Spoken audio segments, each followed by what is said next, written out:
പഞ്ചായത്ത് സിഗ്നലിൻ്റെ അടുത്ത് ഇപ്പോൾ വീണ്ടും ഒരു ആക്സിഡൻ്റ് ആണ് കേട്ടോ. നേരത്തെ ഞാൻ ഇട്ടിട്ടുണ്ടായിരുന്നു, കാറുകളെല്ലാം തമ്മിൽ ബാക്കിൽ ഇങ്ങനെ ഇടിച്ച് കിടക്കുന്നു. ഇപ്പോൾ ഇത് വീണ്ടും മറ്റേ ലോറിയുടെ ബാക്കിലാണ് ഇപ്പോൾ എല്ലാം കുത്തിയിരിക്കുന്നത്. ഇത് സംഭവിക്കണം എങ്ങനെയാണെന്ന് വെച്ച് കഴിഞ്ഞാൽ സിഗ്നൽ ഇപ്പോൾ കഴിയാറായി എന്ന് പറഞ്ഞിട്ട് നല്ല സ്പീഡ് പോകും. എന്നിട്ട് സിഗ്നൽ പെട്ടെന്ന് കഴിയുമ്പോൾ അവിടെ ചവിട്ടി നിർത്തും. അപ്പോൾ ബാക്കിൽ വരുന്ന വണ്ടികൾ ആ വണ്ടി പോകുന്നത് നോക്കിയിട്ടാണ് വരുന്നത്. അപ്പോൾ അത് പിന്നാലെ വന്നിട്ട് എല്ലാം ഇങ്ങനെ കുത്തും. അപ്പോൾ അത് എല്ലാവരും ശ്രദ്ധിക്കേണ്ടതാണ്. സിഗ്നലിൽ നമ്മൾ കഴിയുകയാണെങ്കിൽ ഒരു 2 സെക്കൻഡ് നിർത്താം, അല്ലെങ്കിൽ 2 മിനിറ്റ്, 1 മിനിറ്റ് ഇല്ലെങ്കിൽ 2 മിനിറ്റ്, ഇത്രയല്ലേ ഉണ്ടാവുള്ളൂ. അപ്പോൾ എല്ലാവരും ശ്രദ്ധിച്ച് പോവുക.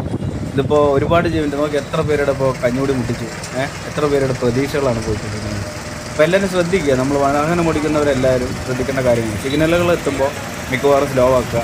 മാക്സിമം സ്ലോ ആയി കഴിയുമ്പോൾ നമ്മുടെ ബാക്കിലുള്ളവരും ഓട്ടോമാറ്റിക് സ്ലോ ആക്കും. നമ്മൾ സ്പീഡ് പോവുകയാണെങ്കിൽ അവരും സ്പീഡിൽ വരുന്നു. അപ്പോൾ എല്ലാവരും ശ്രദ്ധിച്ച് പോവുക. എല്ലാവർക്കും നല്ലത് വരട്ടെ.